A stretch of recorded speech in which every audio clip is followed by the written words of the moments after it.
Good evening, everyone. I'm Liz Joyner, founder and president of the Village Square. On behalf of the Village Square and Florida Humanities, we're delighted you've joined us tonight for The Way Out, How to Overcome Toxic Polarization with Dr. Peter T. Coleman. This program is part of a multi-year series of digital programs, Unum Democracy Reignited, presented in partnership with Florida Humanities, exploring the past, present, and future of the American idea as it exists on paper, in the hearts of our people, and as it manifests in our lives. If you are not familiar with the work of Florida Humanities, we're putting their web address in the chat window. Be sure to check them out.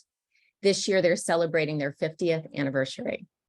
You can ask questions at any time during the program. We encourage you to start asking them right away by clicking on the Q&A link at the bottom of your screen. And if you haven't taken our pre-event survey yet, if you take just a moment to do so now, we're dropping the link into the chat thread too. Your honest answers will help the Village Square with a major nationally scoped research effort to better understand divisions in the United States. All your answers are anonymous. Even if you've done the survey for another program, we ask that you take a moment to do it again. We are delighted to welcome streaming partners to this evening: Bridge USA, Listen First Project, USC Center for the Political Future, Common Ground Committee, Braver Angels, McCourtney Institute for Democracy, National Institute for Civil Discourse, Civic Health Project, Unify, Talking Politics and Religion Without Killing Each Other podcast, Citizen Connect, Center for the Humanities at University of Miami, Network for Responsible Public Policy, and our wonderful long-term local media partners, the Tallahassee Democrat and WFSU Public Media. Now it is my pleasure to introduce tonight's facilitator, Manu Meal. Manu is a social entrepreneur who is passionate about empowering young people. Protests on the campus of UCal Berkeley over a planned visit by right-wing provocateur Milo Yiannopoulos inspired then freshman Manu to establish what has now become Bridge USA, an organization that aims to promote democracy, not partisanship, and has chapters across the country. Manu was named to Forbes 30 Under 30 in Education, and he's the host of a fabulous new podcast, The Hopeful Majority, where he's interviewed leaders like Andrew Yang and Ibu Patel. We've put links in the chat window so you can learn more about both Bridge USA and The Hopeful Majority. Manu, I'm reading when I set this up, so I can't tell if I'm embarrassing you yet, but so just for good measure, I actually knew Manu almost a little bit after his days at UCal Berkeley as a freshman there. And it used to be that I would flatter myself and think that I could make important introductions of Manu to important people. That is no longer true. Manu is the one who can introduce me to presidential candidates now. I don't know a single one. No, Liz, I every time you introduce me, I don't exactly know what to say next. And so I'm just grateful to be here. I think this is what, take 4, take 5 of our conversations. So. And I think we're in the same hotel. So yeah, yes, we are. We thought about broadcasting together, but we decided not to. So, but I may come knock on your door later on and surprise you. Well, thank you. Surprise our audience. Thank you so much for the work that you do. It really means a lot. And thank you to everybody on the background, whether it's Leon or Cassie or Eliza, that helped put all this together. So why don't we get started with our program, and shall we introduce Dr. Coleman? This sounds good. Sounds good. I'll see you on the other end, Liz. And again, it's great to be here with you. Thank you, everybody, so much for joining. As Liz said, I help lead an organization called Bridge USA. Some of you might know me. Some of you might not know me. Somehow I keep coming back to these things. So hopefully I'm doing something okay. I'm incredibly excited about today's conversation. Before I get right into the introduction of Dr. Coleman, who I've just found to be somebody that really illuminates the work, I would just say that this conversation is going to be split into a couple of parts. And then we're going to go to your questions because those matter. And there's Dr. Coleman. So Dr. Coleman, this is the only scripted part I have of this conversation where I introduce you. So I gotta get through this because I think people ought to know those who don't. But you are a professor of psychology and education at Columbia University, where you hold joint appointments. You direct the Morton Deutsch International Center for Cooperation and Conflict Resolution. You have founded and are directing the Institute for Psychological Science and Practice, and you're the co-executive director of Columbia University Advanced Consortium Cooperation, Conflict, and Complexity. A lot of cooperation and conflict going on. And as everybody's about to see, Dr. Coleman is a renowned expert on constructive conflict resolution, and his newest book, The Way Out: How to Overcome Polarization, is really the subject of this conversation. So welcome, Dr. Coleman, and I'm excited for this conversation. Oh, thank you, Manu. It's a pleasure to be here. I'm excited to think with you out loud. Yes, I think we all need to be thinking out loud. And again, for the audience, we will go to your questions because those are sometimes some of the most important. So please feel free to push back, to offer insight, because we want to think collectively. So this conversation is, Dr. Coleman, I think we'll parse in three parts. Part one, the problem, what you think is the problem. Part two is how we try and solve that problem. You talk about a path less traveled, so going through that. And part three is just what we as individuals can do. So without further ado, how would you describe the problem that is toxic polarization, the challenge in our country?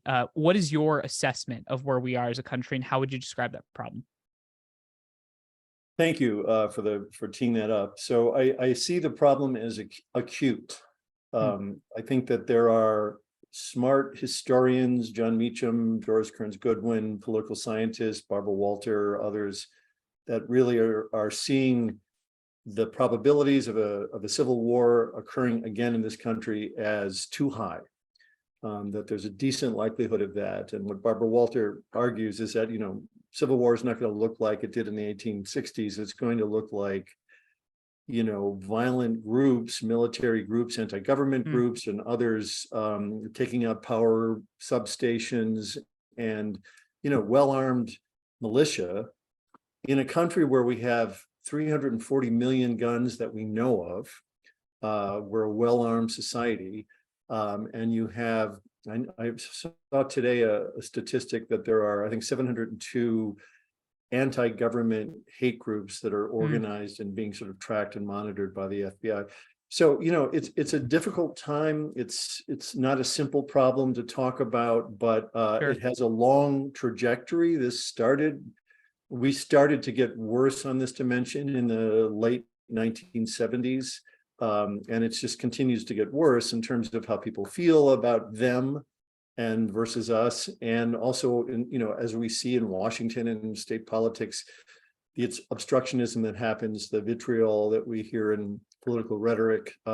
So I think it's an acute problem. I think it's what I call a first order problem, which means that it's affecting everything. Right, it's affecting what we do everywhere, and our inability to address other major problems like climate change and gun reform. It's almost like a prerequisite, you would say, to solving a lot of the challenges that we see today. What's interesting is you mentioned the statistic of what did you say, 370 million guns that we don't or that we know of, which means there might be a bunch out there that we don't. I don't know if this fact, combined with the other fact that there's 330 million people that live in this country that all look differently than each other, that have so much religious diversity, ethnic diversity. I don't know if it gives me more hope and a sense of like perspective or despair to know that like the American experiment seems to be a very ambitious task. I mean, imagine if I told you there's 330 million people out there, heavily armed, all looking different than each other, getting along and solving our problems. Yeah, no, I agree. Democracy is a ridiculous idea. I happened to go to Athens this summer for the first time in my life and looked up at the Parthenon and, wow, thought, what were they thinking? That was a time when it was, sort of generals in charge and it was all top down. And somebody said, we could flip this and have the people basically have control over decisions and leadership. And so it's a crazy idea. And as the philosopher, Jon Stewart of The Daily Show once said, democracy is not natural. It goes against instincts. It's something that really has to be worked and cared and tended to. And we haven't been doing that very well. So it's interesting. I mean, I think Churchill had this quote that's something along the lines of democracy is the worst form of government except for the rest of them, or something like that. And I'm just curious, given that backdrop, that it almost actually sounds like polarization and division seem to be natural outcomes of something so ambitious. Is that how you would think about it? Because I think part of the challenge right now is that people think that we're being hit by problems that are so unprecedented, and yet the way that you describe it, I would think it's kind of natural and makes sense. Or maybe there's something worse about today's polarization. Well, so polarization is actually a good thing in a two-party system like ours, where you have, progressives and conservatives that are challenging each other. It can be a really healthy check and balance. It can encourage us to find new insights and new ideas and innovate. And it did, frankly, really since between like about 1924 and then the late 1970s. Our government was able to function and keep each other in check and move us forward. However, we are in a state that I call toxic polarization. Other scholars call it pernicious polarization. There are a lot of terms for it. Basically, we're stuck in a runaway dynamic, and Okay. it's not a simple thing to understand. It's complicated. There are a lot of things that drive it, but it's not politics as usual. It's not healthy challenges. We really have gone off the rails, and that's the concern. And that's when political violence, the probabilities of political violence increases, and the data shows that. So this isn't just polarization. It's a kind of polarization that almost takes on a life of its own. And even if you and I decide we don't want to do this anymore, we're exhausted, we're fed up, we want to try to do something else, we get sucked back into it by so many things: the internet, media, mainstream media, the political campaigns, our neighbors, our friends. We get drawn into this thing that is in some ways bigger than us. And that's a different kind of problem. Well, when I was reading your book, The Way Out, I think what I really appreciate about the book and what you've done is you've been able to, I think, diagnose the problem in a pretty clear way. So do you think that if we were to bring this conversation down to earth, do you think that there's certain factors that are driving this sort of runaway cycle? Like what about this moment do you think makes it so that it's so vicious in terms of its feedback loops? Yeah, it's a good question. So there are some things that matter more than others, right? But the truth is that there are many things. There's not one thing. This isn't about Donald Trump and how he chose to take up the presidency or campaigning. It's not about gerrymandering alone. It's not about social media and the like buttons and how we've become addicted to our devices. It is about how these major things sometimes align and start to feed each other, right? So the fact that we watch news that we find comforting, right? We quote, trust it. And we trusting it, when something new, an event breaks, we turn to it. And so we watch that news, and we tend not to watch news that contradicts that or makes us uncomfortable. And what that does just to our brain wiring is it makes it easy, very easy to watch the news we want to watch, our comfort news, but very hard to change the channel and listen to alternative points of view. So it starts to rewire our brains. That becomes a self-reinforcing kind of vicious cycle, because we don't turn to contrary information. It's very easy not to. And so that's a micro dynamic. That is how a couple of things, our neural tendencies, our preferences, our comfort zone in terms of our politics and our ideology, and then, what our friends and colleagues watch and talk about or don't, right? All of those things start to feed each other and lead us into a place where we are, one of the terms I've used is, this is a kind of psychotic nation. There are two realities that are different fact patterns, different information. And when you talk to somebody on the other side, you think, where are you living? Right. Like what's going, what water are you drinking? I want to get to the perception gap, because I think it's really illuminating to see that actually there might be some nuance to how divided we might be. But a quick question that I just have when I think about these incentives, I mean, you described the biological incentives and the neural incentives, that it feels actually really good to read crazy news that drives us angry, and also that there's money to be made, that there's a profit incentive in all of this. It Yeah. almost reminds me of like the conversation around junk food, where Yeah. like we love eating chips. There's no putting that, and there's a lot of money to be made in it too. Yeah. So how do you think about rewiring, and this is skipping ahead a little bit, but how do you think about rewiring some of those incentive structures? Because right now, if I was listening to this, I would say these are some pretty hard set facts to navigate. Well, again, so yeah, I'm very pro chip. I'm very You're all for the chips. I like, Fritos, I like them all. So I'm guilty. And you're right to think about these things, junk food taps into our taste for salt and fat and sweet, and it becomes addictive, right? And one way to think about this era that we're in, this cultural dynamic that we're stuck in, is that it's like an addiction, in that it is addiction specialist. I studied addiction. I worked with addicts for several years. Addiction is considered a biopsychosocial structural problem. It's in our biology, our neurology, it's in our psychology, and our relationships.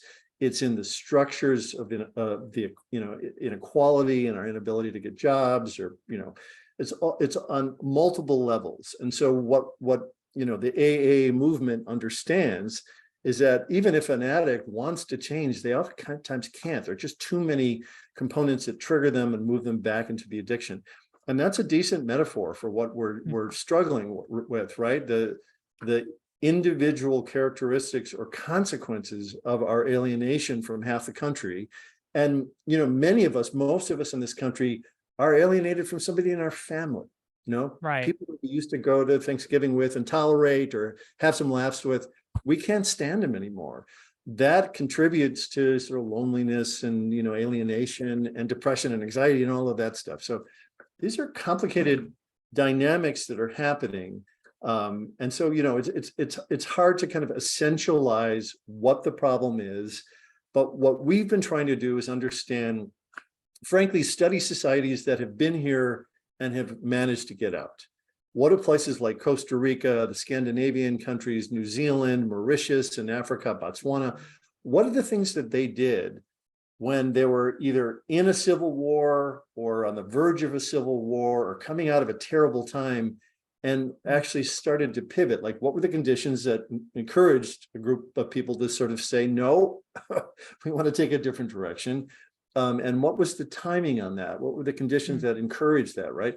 So, and then what did they do? That's one of the things we've been studying here for 25 years, is these more intractable conflicts, and when they stop and when they change course, and how does that happen? And so that's really what the book is written about. Yeah. Yeah, and I think when folks pick up the book, I think they'll see the nuance of the problem, but also that it's actually within grasp. This is skipping ahead, but let's just go there. Like, what did those countries do? What did a Costa Rica do? Or I know it's tough to narrow down on specifics and then draw generalizations, but what were sort of the key takeaways? Well, again, one key thing that happened in all of these places, but Costa Rica is a good example, is in 1948, they came out of a terribly bloody civil war where thousands of people were slaughtered. And there was something about that crisis, that catastrophe, that encouraged the leadership and the citizenship to say, we don't ever want to do this again. We really want to take the reins and do something totally different. So then they did some significant things. They basically deconstructed their military. They took the money from that and put it into education and business and ecotourism and that kind of thing. And they chose to make some fundamental socialization choices. They said, we need to grow a new population. We need to grow children that can tolerate differences, can respect each other, can work out their conflicts fairly and constructively. So they mandated a curriculum around peace education and conflict resolution and tolerance in all schools. And so they believe that they did these kind of macro things to change the conditions, and they felt like they grew a new population over time, right? So that takes a long time, and it's not something that you see change in the short term. But they were miserable enough as a people, and their leaders, one of the leaders had been a general, a militant, and they really said, we don't ever want to do this to each other again. And that's, that's frankly Right. where we could be today, because so many of us, what the more in common folks call the exhausted majority. Sure. The vast majority of us are fed up, exhausted, don't want this Well, anymore. Dr. Coleman, it's now the hopeful majority. We're rebranding it. Good. I like that. And the reason is like, who wants to be part of the exhausted majority? Well, okay. Let me ask you this. So, there's these examples of countries that have done fascinating things to try and address and sort of reorient their societal structures. Yeah. Where my mind goes to this is I can imagine people in the audience right now thinking, well, it's important for us to tolerate differences. It's important Yeah. for us to think through some of these nuances, but maybe some conflicts are just meant to be had. Maybe there's Yeah. some issues that we just have to fight over. Yeah. How do you respond to that sentiment? Well, I agree completely. I mean, again, I'm pro-chip, I'm pro-conflict. I think conflict I is think you might be the first doctor to be pro-chip, by the way. you should go on record. Yeah. I think that conflict is conflict just is, I ask my students, because I teach a course in the science of conflict resolution. It is just it's like sex. Mort Deutsch, my mentor, talked about conflict as being equal to sex, because it's a natural phenomenon. We need it. We can thrive. It has pathologies, but it also has extraordinary benefits for us as a species. Conflict, the same thing. If we don't have conflict, we don't learn, right? If you don't have a new idea come in and challenge your assumptions, you don't really learn. And conflict is important. We find in marriages and relationships, right, that there's some conflicts so you change and grow together, and that scales all the way up to society. So conflict is a good thing. It can be a good thing. That's what this center was built on, is studying the conditions under which conflicts go well or go poorly for the people involved, right?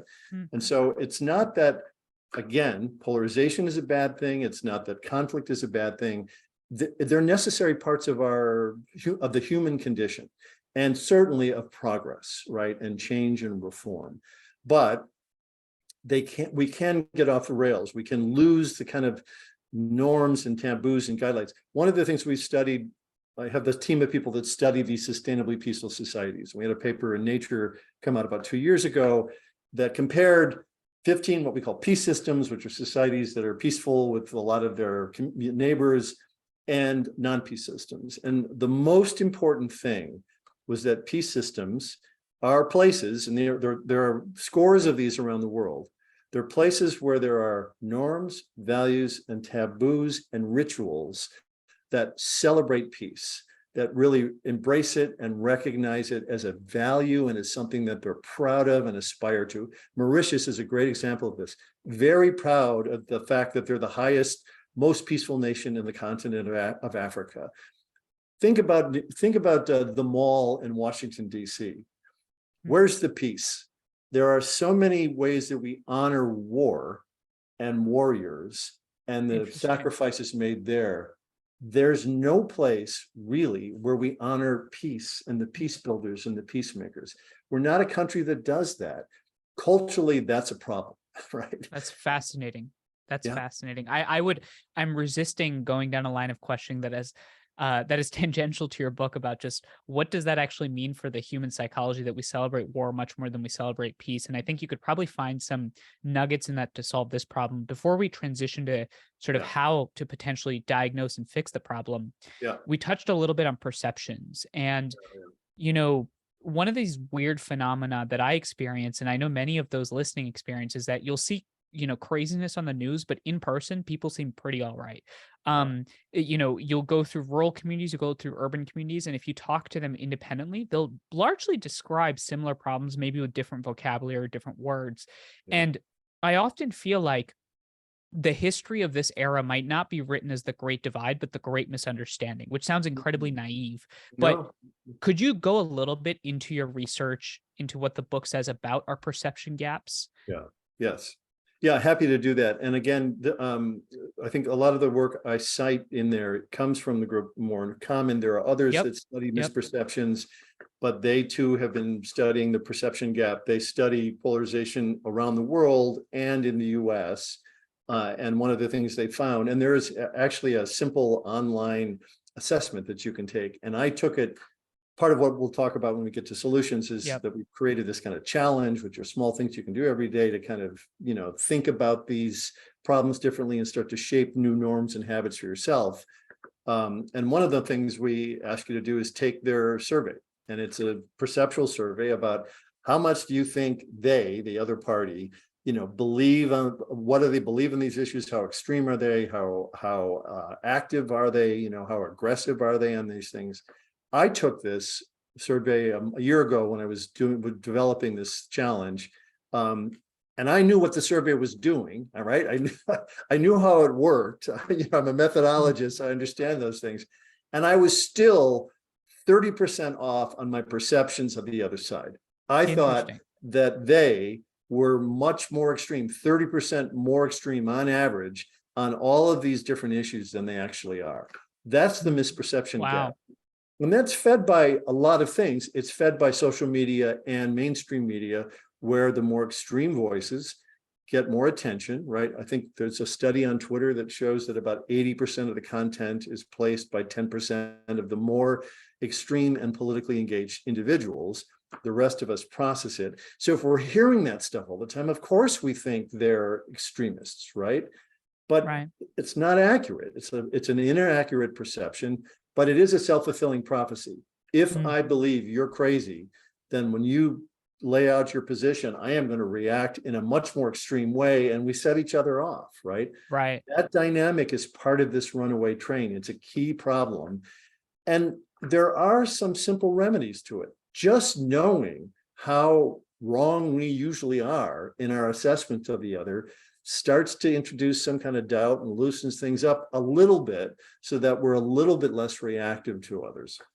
The organization that you briefly mentioned, Starts With Us, which is a great organization doing a lot of good work on pushing new narratives on social media, because if we can't get rid of social media, we might as well leverage it. And one of the data points that you just cited, they talk about 87% of Americans are tired of our divisions. I think in your book, you cite 83% are stressed about the direction of our country. So there seems to be wide alignment as well around this problem. So as we shift a little bit to the solutions part, you outline this distinction between cloud and clock problems. And you've described, this problem of polarization having to do with institutions and social media and us as individuals. It's not just Trump, or it's not just Biden.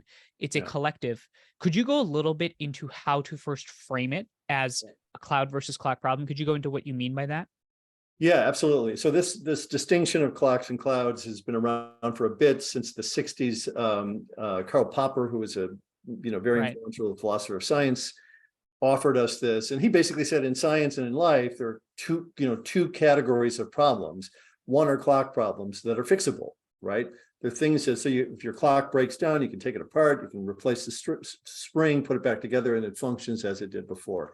And he argues that in science, that's really the model that we've used to solve problems, is that you want to find the thing that's broken in the relationship, in people's attitudes, in an organization, in a community. You find the things that are broken and you try to repair them. And that's sufficient to solving the patterns that you see.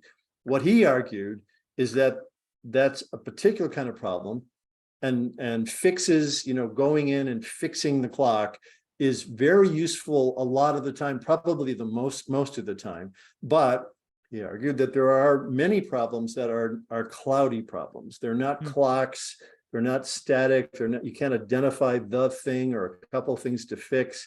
They're dynamic and they're changing and they're feeding each other. These elements are kind of increasing each other over time. They have a different set of rules. And so he argued that, we really need to think about those kinds of problems differently.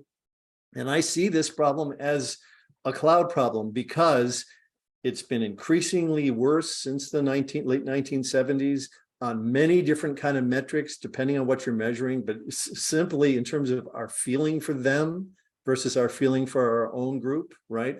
But on many other measures, this is getting worse and worse, including political differences. Or political violence, and including the fact that we are physically moving away from each other, right? Not just the rural-urban divisions that have been happening for decades. But even within cities, the Times had a study on this a year ago, where they were mapping within major cities, the pockets of red and blue are getting tighter and tighter. Interesting. The red is moving away from blue, vice versa. I heard a statistic about the last midterm elections that something like 90% of the precincts are now considered pure red or blue. Yeah, I saw purple, that. right? So that just means that we're literally physically moving away from each other. And what we know from societies where you see terrible spikes in violence is that when you have large groups of people that live fairly near to each other, but don't have daily contact, mundane contact, at the store, playing soccer, or hanging out at a pub. If you don't have that kind of contact with people that are different from you, then the likelihood that conflict turns violence, it escalates. It escalates because you don't know the people. I mean, there's no sense of connection. On our podcast, The Hopeful Majority, I think 2 weeks ago or so, we had Andrew Yang on, and Andrew talked about, again, sort of some of the institutional fixes that he's thinking about. They've got obviously the Forward Party, they've got a lot of stuff around gerrymandering, et cetera. But the thing that you're still describing is very individual, right? Like you could suddenly tomorrow, let's say, resolve the issue of gerrymandering, and yet I still don't know my neighbors, and I've lived next to them for 3 years in a building, and we like literally are 2 feet apart. What do you think is? It's odd, like as a young person, I think about this. We live at one of the most connected times in human history because of social media, and yet we also live at one of the most disconnected times. Why do you think that irony exists? Well, that's interesting. I mean, I think they probably feed each other because the connections on social media, as you know, sort us into our like groups with like attitudes.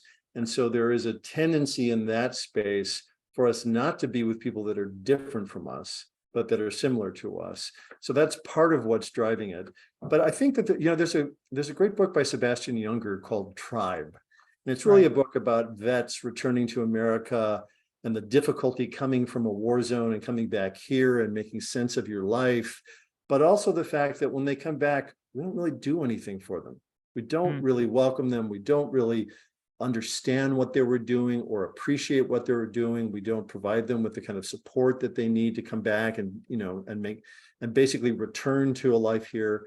But one of the things he argues is that as countries get wealthier and wealthier, we basically need each other less, right? If something happens, if there's a fire now, we call the fire department. That's interesting. Right? If you call the cop, if there's a break-in, you call the cops.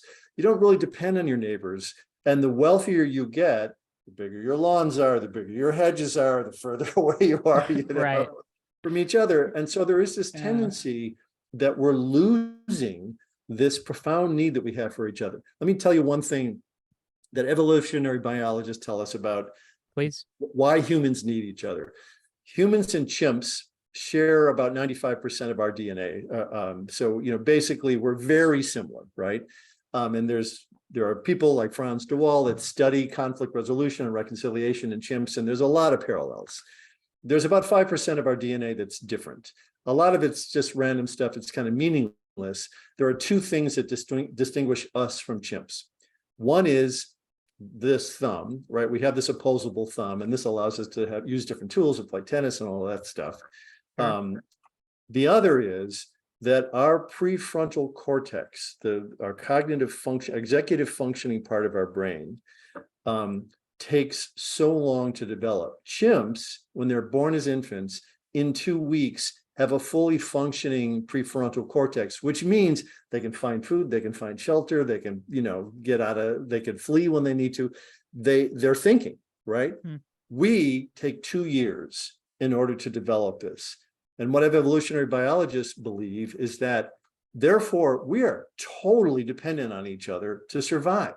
If we didn't have caretakers of certain types, we wouldn't survive as a species. It's critical because it takes us so long to get to a place where we're sufficiently independent. So we're hardwired to really need each other, to need community, to need support from the very beginning. That is the nature of our species at this point in evolution. And we forget that because, again, we have this mythology of independence. We're a very rugged, independent nation. Well, that's not true. Yeah. That's dependent on each other for eons. We still need each other, and yet we have this fantasy that we don't. So I'll tell you, if people are wondering if that why we're going in very interesting directions, because there's no script, but now I'm totally going off, completely off the script. I Great. have to ask you this. So Yeah. we're having these conversations and you're talking about human nature. You're talking about the fact that we need a sense of dependency, that we've Yeah. forgotten that until there is a crisis. Yeah. Now, where crisis sticks with me. So every time my friends and I are like ending the day and we're just having conversations, we always end up at the very pessimistic notion that, man, it feels like we might need a war. And Mm, I don't mean that yeah. from a standpoint of that would be a good thing, but from a standpoint of a lot of people are starting to say that, if we were children, we've just gone way too far that they just got to let us fight. Yeah. How do you respond to that notion? Because it seems like historically, I mean, we have had incredibly divided times, and yet Yeah. it seems like there was a lot of good stuff that happened, but also a major conflict happened, whether it was foreign or domestic. Yeah. Well, certainly wars can be a correction. Wars can bring a correction and bring peace. They can also bring the opposite. They can bring protracted eras of violence and enmity and frustration. And then you have a victor, but you have the losers that have resentments that bubble for long periods of time. Wars are complicated things. I mean, what we know from war is that when societies tip into violence as the main way of solving problems, then we're in huge trouble, because we become addicted to that. We see that as the final solution, no pun intended, and it becomes the probability that we'll, even if we come to some treaty or agreement, the probability that we'll slip back to violence immediately increases once you tip into violence.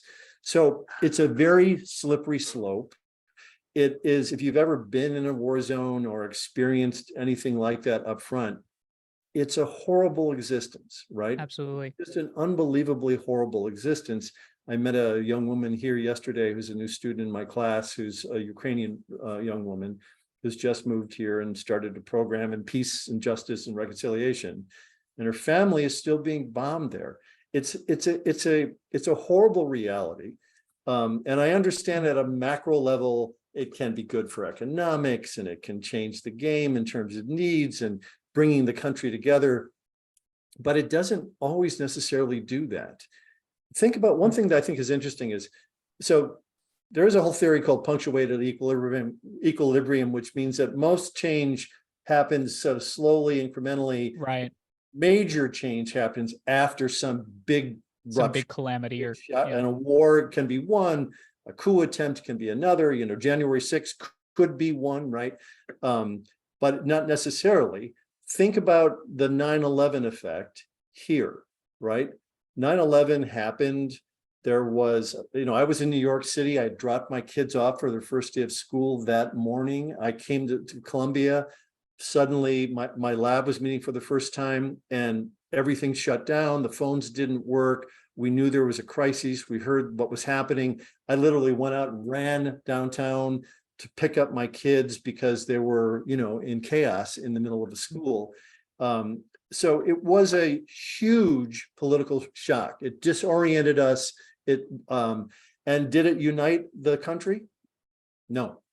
It did for what? like 2 years. Months? Yeah, there was Yeah. kind of 2 months of people beating on corners and lighting candles and singing, but pretty quickly it became sort of weaponized. Even in my classes, it became weaponized with people on very different opinions about who was at fault, what happened. And it didn't ultimately bring the Congress together or the Senate together, Well, so some of the shocks don't do what we think they're going to do.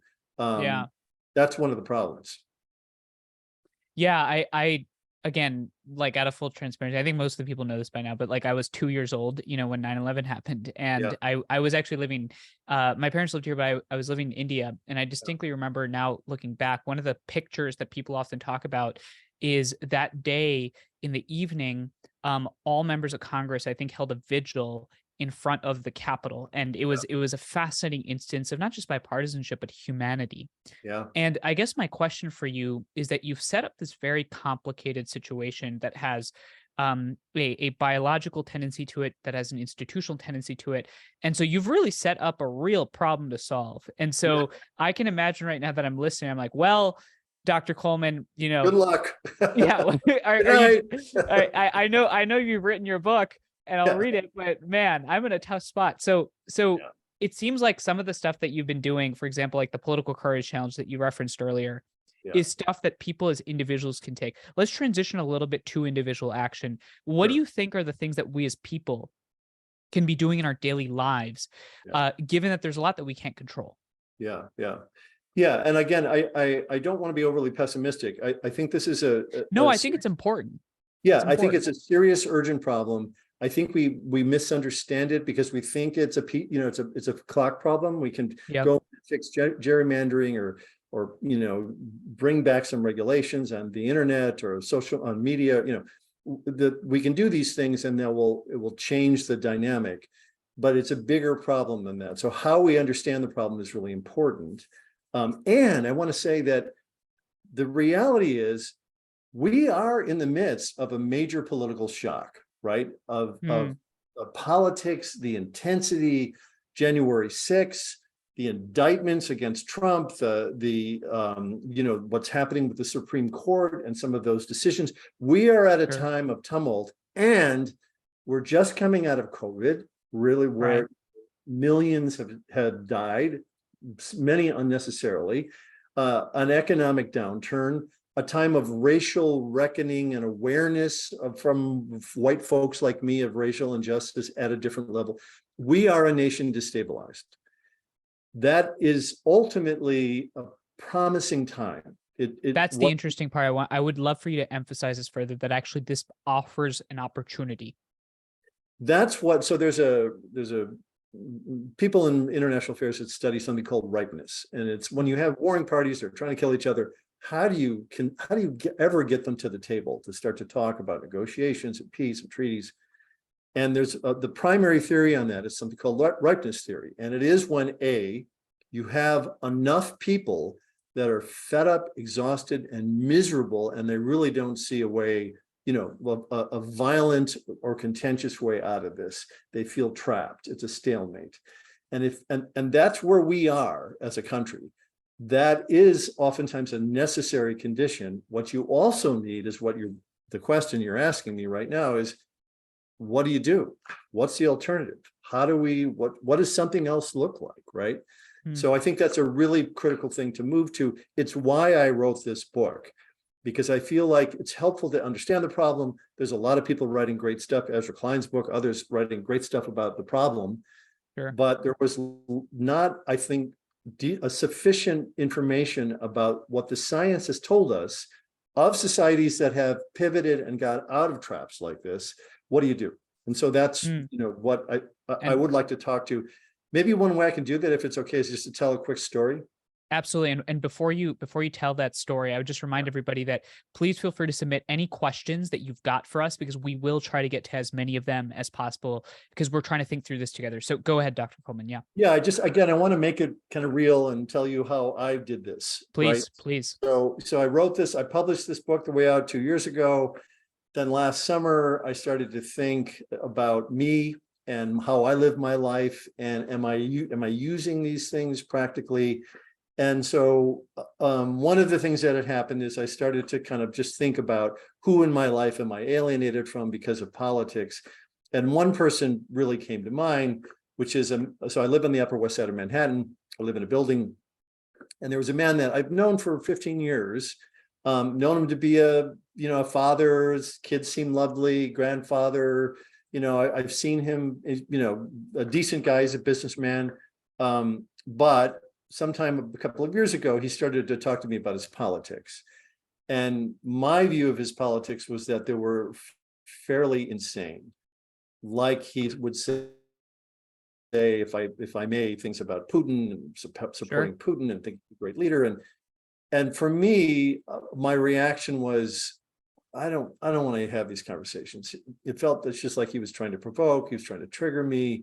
And this was happening more and more. So at some point I just thought, I'm out. I can't engage with this guy anymore. I just got to give it up. But then last year I thought, I can't do this. I have to try to figure out some way to engage that would shift this dynamic. And so I emailed this man and I said, would you be willing to take a walk with me in the park? And it took him a little bit, but he wrote back and sort of said, happy to talk to you, maybe sit down on a bench, but like, why are we walking in the park? Are you CIA? Are you trying, You're a psyop. Yeah. Are you afraid of surveillance? Is that what this is? Is it a setup? So I said, I will explain it to you. Sure. But eventually he agreed. And so we agreed to spend this time. And what I'm going to talk through is just briefly is what happened. Absolutely. And all of what happened was my attempt to sort of live the principles that I talk about in this book, which are 5 things. And the first thing was like that you have to sort of stop and ask yourself, what are you doing? What do you want to do? Right? I can meet with him. I could easily have gotten into a conversation with him that went bad fast, right? He'd say something, I'd say, what are you talking about? That's insane. And cite different statistics and off we go. And we know how that goes, right? So I thought to myself, what do you want to do here? And I really thought I want to take advantage of the opportunity to learn from somebody who I think is a decent person, but seems to be very misguided, or at least in a very different world. I have to try to understand what's going on here. So I want to learn. And what I knew is if I went into it with, my, loaded for bear, right, that I knew what would happen. So we met. We went for a walk, which was intentional. It's one of the principles that when you walk with people who differ from you, there's a value to moving. There's value in the physical movement together, ideally side by side and outside, if you can, because there's something about that we don't do very, I'm a peace builder and a mediator. And usually what we do is sit people across from each other and have them talk at each other. And that works well with low-level conflicts, but not if they're true believers. Then it just goes bad fast. Walking can help. So I asked him to take a walk with me. We went out. The first thing I said is, can you tell me, who are you? Tell me about you. Where'd you come from? How'd you grow up? What's your story?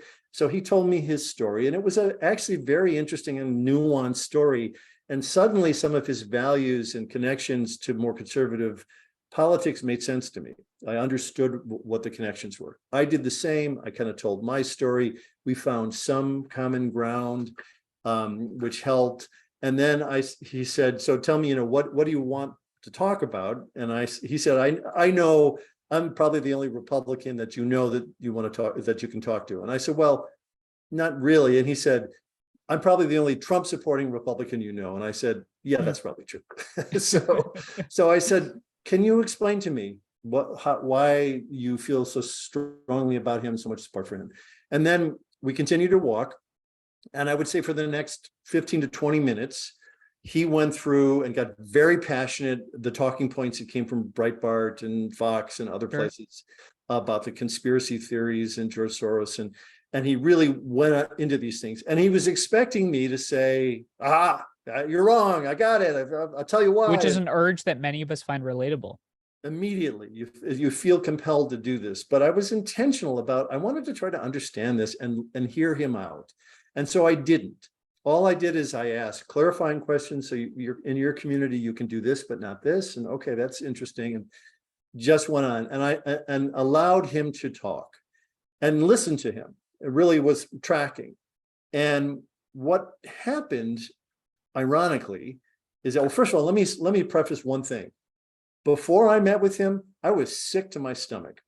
I'm a conflict resolver. But this is a conflict with me. It's something I felt very anxious about. I felt nauseous about it. He was clearly anxious when I met him. He was like, my wife's not feeling well. I may have to come back pretty soon. I was like, okay. That's the interesting thing. When the conflict is with you, it's much more visceral. Yeah. It's much, yeah. And so we were both in that place, but we walked it off. And he, in some ways, talked it off. And part of what happened, because the dance that we were doing wasn't what he expected, which was a debate. I just listened, and he ultimately came to his own doubts about his thinking, his side, his should this guy run for president again? Probably not. He did all these stupid things in Arizona and whatever. So he started to kind of shore up his own arguments with his own critique of his own side. And it was kind of fascinating because it was, in some ways it was a jujitsu move. I didn't do it intentionally to trap him. I really was just trying to understand. But because of it, and there is science on this, that if you ask people who have strong beliefs about something to explain them, what happens is most of us realize we don't really know. We don't have much information about it, right? Yeah. Anyway, the value is ultimately we came back, we connected in a way. It didn't change the world, it didn't change him or me, but it changes our experience of each other and my experience of kind of the other side, just to a large degree. I gave him my book, he read it. There you go. Right, which surprised me. And we've met since then. And we send each other articles. And so we're keeping the conversation going. So what's interesting about this is that, one of the concepts that also comes through your book is this notion of positive deviance, right? Where you're trying to find and build these types of really productive relationships. And the question that comes to my mind, and as Liz is dropping in the chat, there are hundreds of organizations and people doing this work. And it's like, imagine if we could do this at scale. But I want to ask you a slightly thorny question, because I think part of the reason why I think a lot of this work is running into some difficulties is because we're not thinking, I think, about why this isn't breaking through. And one of the things that I can imagine someone asking you, because I was asked this a lot too, as we went through college campus and we went through UC Berkeley and we went through the protests, which is that you have the privilege to be able to engage in those conversations. That you, as somebody that might not, let's say, and again, these are assumptions I'm making, but I can see some of these questions coming, that you have the privilege to be able to engage in that conversation, but maybe somebody that is in a very different position. Let's say you take the Putin stance, and let's say that you are somebody with Ukrainian heritage. Like, how do they have that conversation? So how do you respond to this notion that you have the privilege to be able to engage these conversations, and that maybe that's an expectation that we can't place on everybody else? I think that's a really valid point, and I think we have to take that seriously. I mean, my background is not what I look like. I came from poor people, food stamps, aid to dependent children, single parent family. Where'd you grow up? Well, I was born in Chicago, and then we fled Chicago, my mother and my siblings and I, because of my father was involved in some illegal things and they were threatening us. So we fled the state and moved to Iowa. So I grew up in Iowa. I grew up in elementary school and high school in Dubuque, Iowa. And we were poor, and my father was gone. And my mother did, hard jobs. And so I lived there, and I grew up with people that I understand look at someone like Trump as a folk hero, because the system has failed them and they're outraged about that. And one way to respond to that is just to break it down. And Trump does that, right? So I come from a place where I have a lot of experience and relationships that helps me understand that, right? So I guess what I want to say in reaction to your question is, I think that it's so true that I am in a place where I am able to do that. But what's also true is that anybody can do this with their brother-in-law at Thanksgiving, right? You may have someone in your family that goes off the rails, drinks too much, starts to say crazy things. And it's a hard thing, and it messes the family up, and it messes up holidays, and people more and more are avoiding Thanksgiving or these family holidays, or just cutting them short. So part of what I've been saying is, well, if there is someone that's going to do that, one way to head it off is to call them a week or two in advance and say, would you take a walk with me? Can we spend some time together? And, and ultimately create conditions where maybe the likelihood of that happening is less, right? You have some sense of efficacy then. It's not just a hopeless thing, my crazy brother-in-law or uncle or whatever. you can do something to try to change that dynamic, but it has to be intentional, and you have to be kind of smart about what you're doing, because you can't just wander into it or it will backfire. I appreciate you sharing your personal story, because I think oftentimes when people are hearing us talk about this stuff, they're like, oh, Dr. Coleman's an academic, he can do it. Or, Madhu's this random nerd, and he can go off and like read all the books and do his thing. But it it really is something that we as everyday people can do. And one thing that I've deeply appreciated about this conversation, Dr. Coleman, is that you have a really fantastic ability to distill what are pretty complicated notions into something that we as people can do. This is the last piece that I want to end with. And again, for the audience, please welcome all your questions, and we're going to try to get through them as much as possible. The exciting thing is we've got a lot of questions for you. So I think that means that we're doing something. Right. In your time series of articles that you wrote in Time Magazine with our mutual friend Pierce Godwin, one of the things that you talk a lot about is that the red and blue secret is that we actually all need each other. You talk about, the uncle at Thanksgiving. Yes, you all get into brawls, but we actually do need our family. So with that nugget, why do we need each other? And what can we do with that necessity? Yeah. Well, we are in the midst of an epidemic of loneliness and alienation. We feel more and more detached, depressed, stressed, anxious, suicidal ideations up, particularly for younger people. It's a hard time. We're in an extremely hard time. I mean, I have to say, particularly right after COVID, during and right after COVID, my students here are anxious, they're physically sick, they're emotionally struggling, they're really, really having hard times. That's the nature of our society right now. That's a reflection of our culture, and loneliness, a lack of social contact with people that you used to have relationships with and no longer talk to, is part of that problem, right? It's part of this dynamic, is that we just pull away from each other. So there is a profound need for us to make these connections and find ways to do it that we're comfortable with, right? I'm not saying if your neighbor is a KKK member that you rush in and throw your arms around them and say, I love you, I believe in you. No, right? First of all, one of the things I want to say is that this is based on the misperception stuff, is they're not all alike. Right. One of the things I've tried to do over the past couple of years is intentionally find people that have fundamentally different political beliefs from me, who are decent, well-informed, and well-intentioned. And so when the news breaks and I want to go to my news and listen to that, I also look for them. How do you seek out those people in your life? Well, I've found them over time. So some of them are people locally, like my neighbor, where we've established this relationship. And I feel like I can be honest with him. But then some of them are pundits who, and I'm very clear about this. What I don't do is go for the conflict entrepreneurs, the crazy voices, the people that are saying anything to get attention.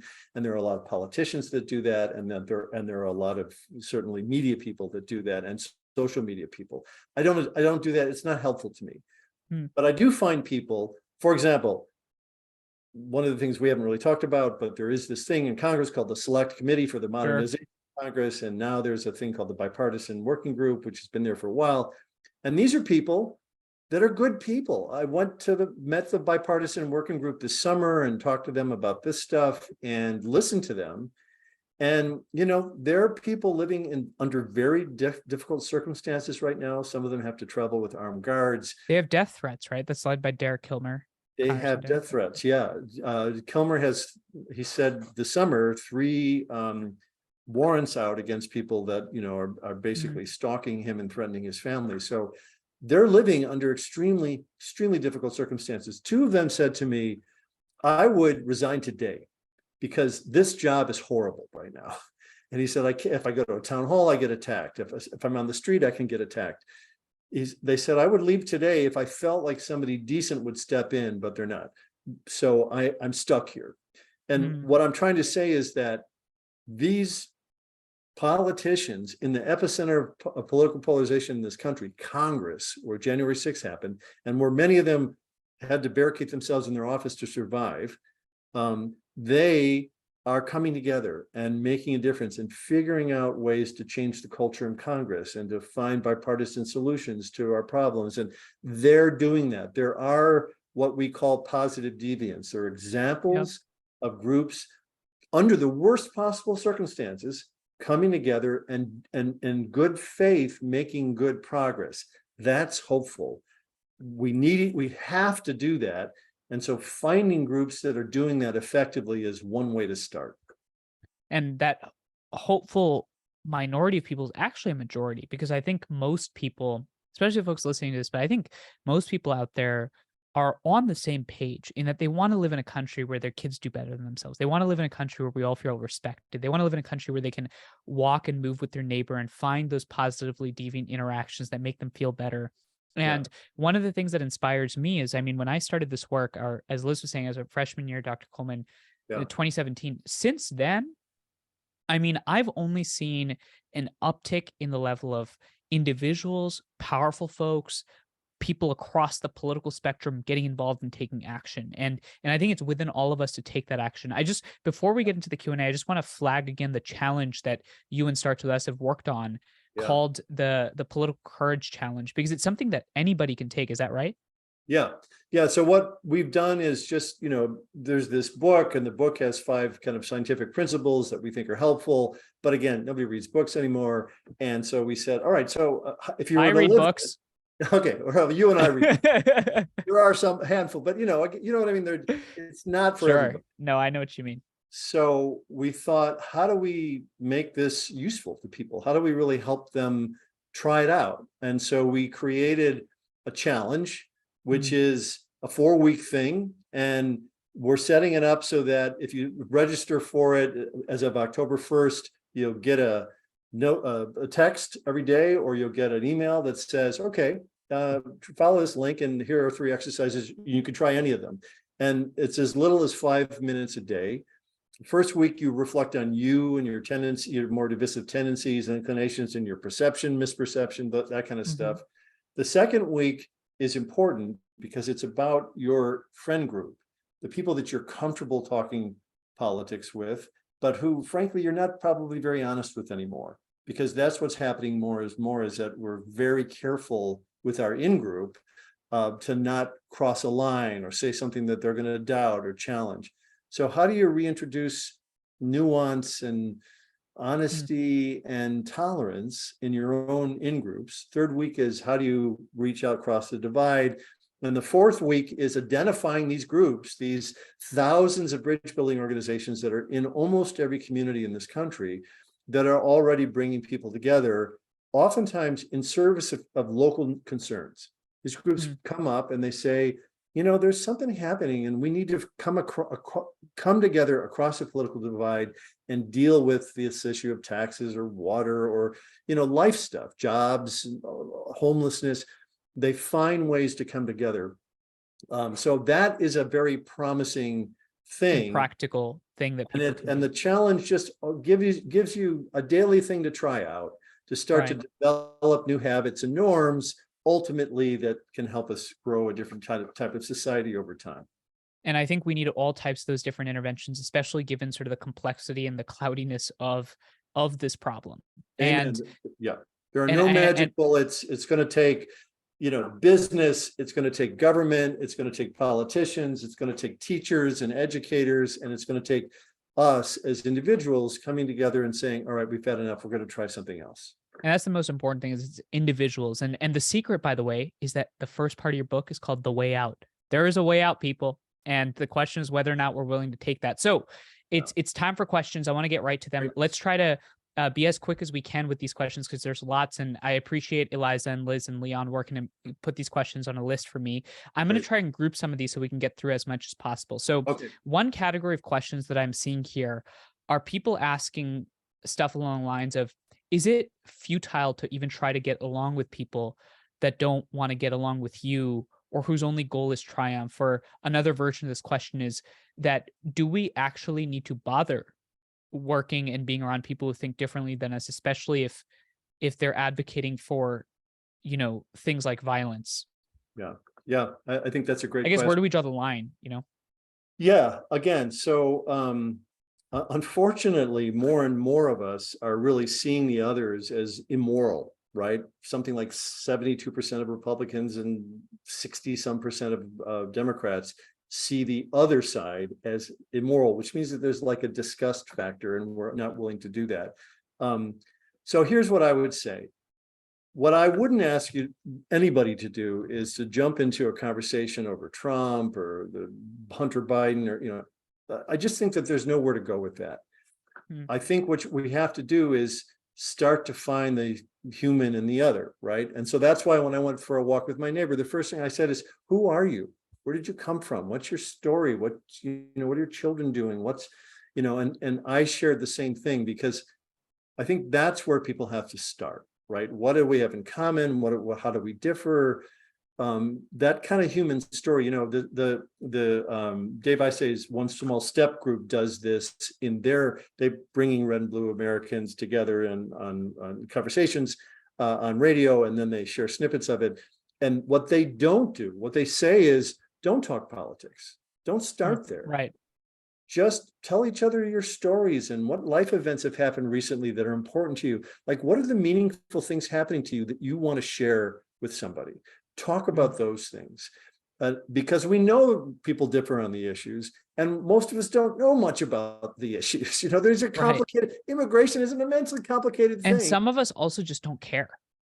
Like there's a whole group of people that are just apathetic. And I think, to your point, have those politics adjacent conversations. Is there anything else you want to add to that? Because I've got another question for you. No, again, I think I wouldn't say it's futile. I think it depends on what you're doing and what your objective is. The goal. You have to ask that. I think it's important that we keep trying, because the trajectory we're on in this country of physically moving away from each other, getting angry and being armed, is a bad trajectory. So we all have to do what we can do to begin to turn the temperature down. So this is a pretty interesting self-help question. So what if you're someone who watches opposition news a lot and just feels a lot of rage? You try and it just is irritating. You read their book and it's angering. How do you respond to that impulse? And it almost makes you think of your walking story, but how do you respond to that impulse of anger or frustration? Yeah, so one of the things that the neuroscientists are telling us is that dynamic is an addictive substance, right? The fact that when you feel outraged and triggered by the other side and feel a taste for retaliation, it triggers pleasure centers in the brain that are also triggered by heroin, right? And social media platforms understand that and prey on it. Mainstream media preys on that. And politicians prey on that. So in some ways, we're being played and manipulated. And this addiction that we have to outrage is being used against us. So I think that's important to recognize, is that you don't have to do that. Again, what I've done in my consumption of media is find people that I don't think they're not crazy. Right. And they often have valid points of view that my side is not talking about, but that need to be heard. And sometimes they piss me off. Yeah, but there's more of a balance. So again, what's important is that it's not that you listen to anybody on the other side. It's that you try to identify people that you feel are decent, well-intentioned, but have a different point of view. There are sources for this right now. You'd ask, how do you find those? The flip side, all sides, there are these media groups that are trying to curate, thoughtful, well-intentioned people on different sides of issues, and then share them with you in an email for a 5-minute read a day, just to give you some exposure to some of these people. That's where I would start, because they're not people. Yeah, I will think, well, that's wrong, or I don't agree with that argument, but they're not using rhetoric that just intentionally provokes. And the other part of it is that I think oftentimes when we think of having a conversation with somebody we disagree with, we think that person's going to be either Tucker Carlson or Rachel Maddow, right? Like, not every conversation goes to the extreme. There's a whole spectrum out there. Yeah, thank God. Thank God. Though on the other hand, man, that society would be fascinating. So can society survive without a shared value system? think we do have shared values. I mean, one of the interesting things about the research that Jonathan Haidt does and others on moral differences between red and blue Americans is that we all have a lot of the same values. It's kind of relatively what's more important than others. It's Right. not that, you know, some group only believe in care and justice and the others only believe in purity and order. You know, it's like we all need a lot of that stuff. We differ in how much of it, you know, where we lean. I think that's important. Human beings in some ways share a lot of our DNA and a lot of our basic values and needs. They're definitely, you know, when we're politically weaponized and weaponized through outrage, we start to believe that the other side is much more extreme on things than they are. And so we lose sight of the fact that we have things in common. I went for a walk with this guy. We found out that actually, you know, there are interesting connections that I had no idea that we had. They're there. And those commonalities, those values, shared values are there if we look for them. We don't look for them and they're never sold to us by the media. Right. And in some cases, you might even argue that they have a profit incentive to not share those stories because look, money is made in division. Money division. You know, if it bleeds, it reads. I can't remember what. Yeah. You know, provocative things are what capture the attention. We're in an attention economy.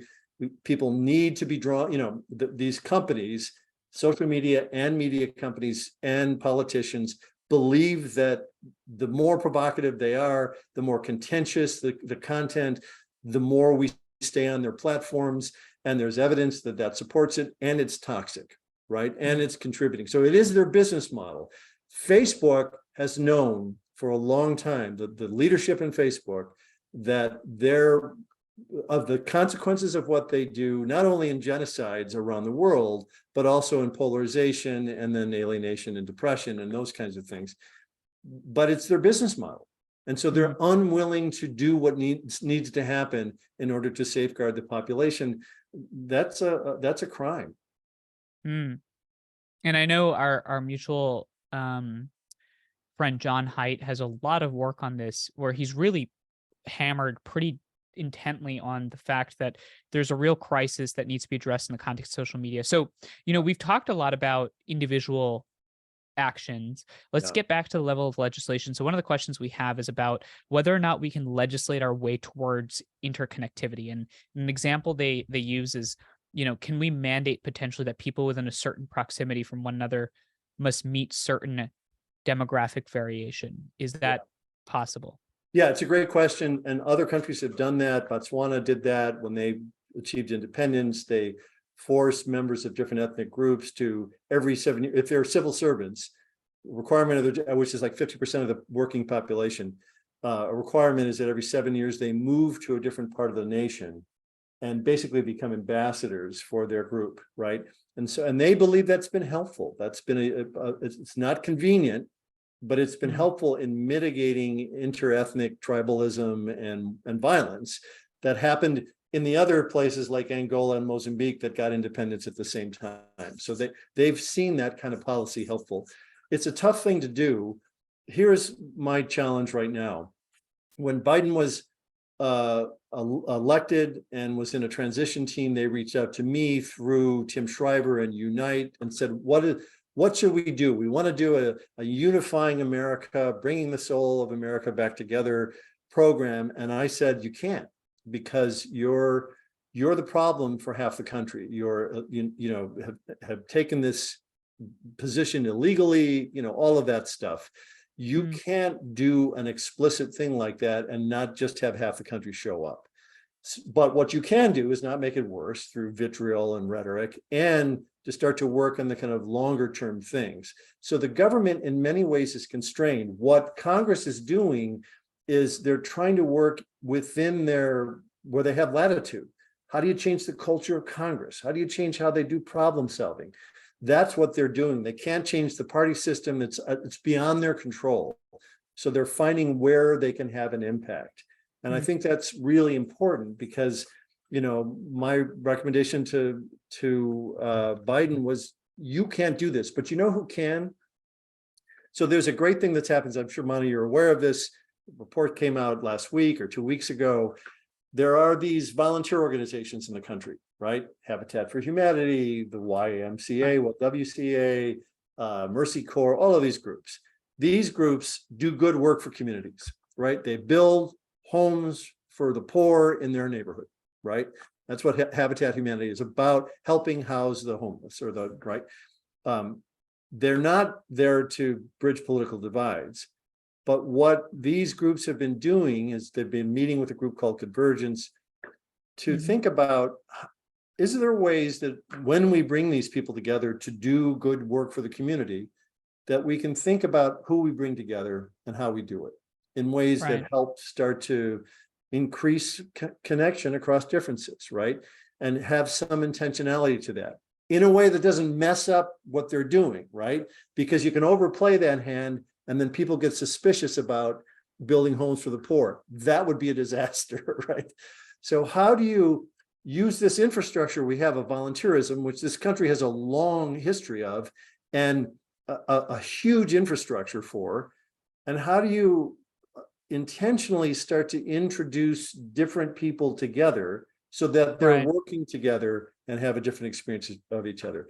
That's an extremely promising initiative. That's not top-down regulation. Each of these groups are doing it in their own way, at their own pace. That's very important.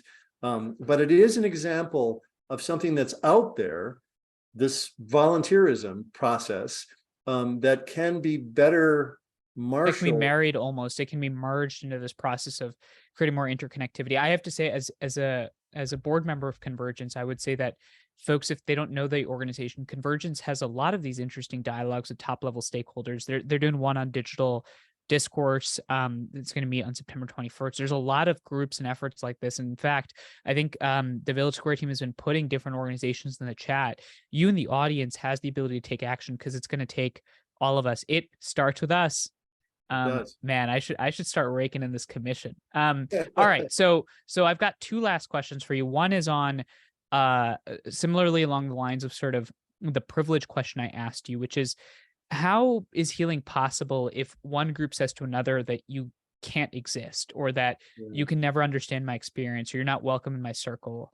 Oftentimes on campuses, the version of that question we get is, let's say that you're trying to talk to one group and that group says that, this type of people, don't necessarily exist. And those types of interactions seem to be increasing. So how do you deal and contend with that? Yeah, again, the first thing you have to do again is assume that they're not all the same, right? That there may be some that are violent and inclined to that say, cast aspersions, do harmful things, but we can't assume that an entire group of people is the same, right? So again, who we're trying to talk to is the, say, 85% of middle Americans that don't do that. Not the extremes that are, let's burn the place down, let's take over the Capitol. We're trying to talk to the other folks. There are a lot of people in there that are worth talking to and worth reaching out to. That's an important thing to consider. What you don't do, like my colleagues that do international peace building, when there's a war and a conflict zone, and the war ends, you never go into that and say, all right, time to do reconciliation, because they will kill you. They will say, don't use that word here. Sure. Give us 10 years and maybe we can start to think about what that means. But we are filled with rage. This country isn't in a place where there's so much energy for the fight. And I'm not encouraging certainly citizens to try to reach out to more extreme actors and extreme voices. I don't think that's useful. I think people like you, Manu, people that are trained and know how to bring, in some ways, volatile people together, sometimes under some conditions, when they have a shared goal, they can come together and make a huge difference. I write about the Boston abortion women that came together in the beginning of The Way Out. These were 3 pro-life and pro-choice women who'd spent their careers agitating against the other side.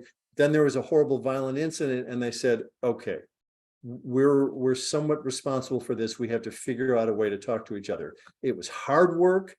It had to be well facilitated. It took a long time, but it was a very powerful thing. Those people have a lot of energy, so we don't want to give up on them. But I'm not asking regular citizens to reach out to them. I'm asking you, Mano. I'm asking the Village Square people. I'm asking people that are listening, that are convergence, participating. yeah, that have those kinds of skills and support, that you could do that. There's a lot of promise there. Most people don't. And those people, I would encourage them to reach out to people that are not too extreme, not too terrifying, frankly. That it's unethical to do that. Sure. Well, I think that's right, and I think it's going to really take an all-out effort. I've got one sort of last question for you, and then just so the audience knows, we're going to drop a post-event survey in the chat. Please fill that out. It'll help us think through how these events are going, how we can make them better. But I would just say, and this kind of goes along the lines that you just ended on, which is, what would your response be to those who believe that conflict or violence is the only solution, and that's the only path forward? Because I know that people that are going to listen to this, they're going to feel a little bit of hope, and then 5-10 minutes later, maybe 30 minutes later, they'll watch news and they'll hear somebody call for a national divorce, or they'll hear somebody throw something around. They hear their neighbor say something that they deeply disagree with. Could you leave us with a little bit of sort of thinking on how to respond to that instinct? Yeah, I mean, again, I've tracked the trends in this country pretty carefully and closely. And what I would say is, we're not there yet. We're at a place where the probability of violence is increasing.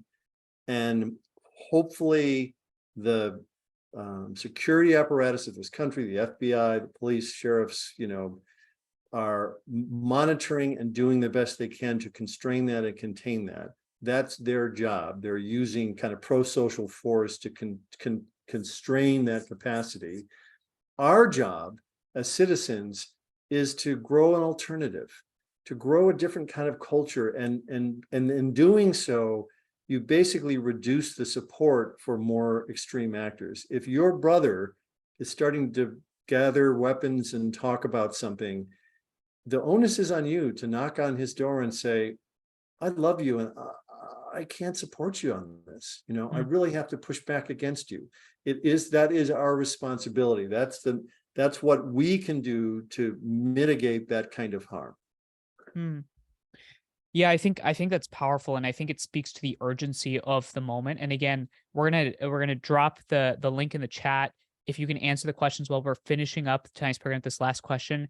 And there's $100 Amazon gift card, so don't miss out on the gift card. I'm gonna do it. I know. I'm gonna do it. I'm in need. I wanna close with this, because I think, again, you talk about both the deep system that is the problem, and yet the possibility for hope and optimism, that there is a hopeful majority of us out there that are willing to get involved and get active. And I want to bring readers to this story that you talk about, because it talks about the top line being that the wolf who wins is the one you feed. So you begin the book with this tale about a Cherokee elder, and I want to read it. Right.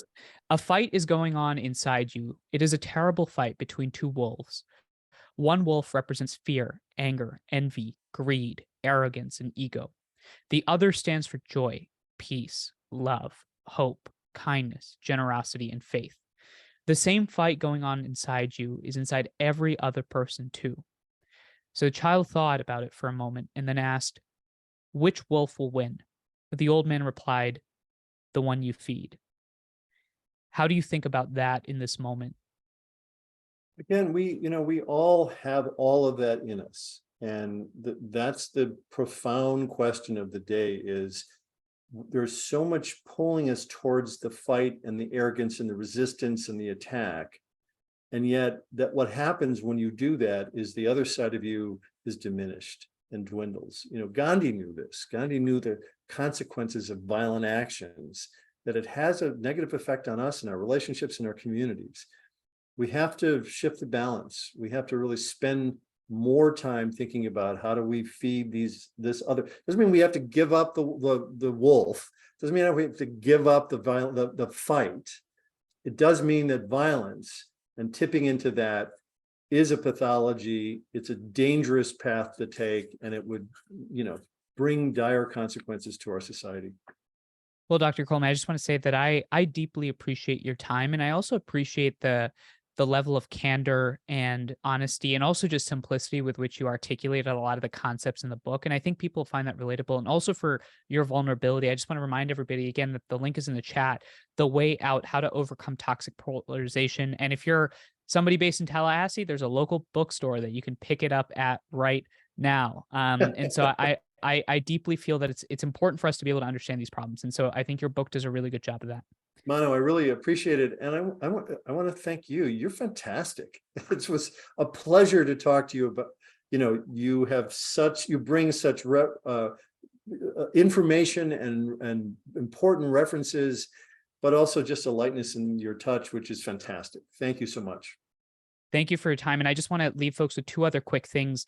If you liked this type of conversation, we're launching this podcast called The Hopeful Majority. We just actually had Dr. Coleman Vivek Ramaswamy on today, GOP presidential candidate. And I think a lot of these conversations, we try to have them the exact same way so that people can feel like they can really get behind the scenes of power, understand that there's a lot of nuance to have. So that's one thing. Second, if you've got college students, high school students, get them to start Bridge USA chapters. We're building that movement. If you want to take the challenge, starts with us.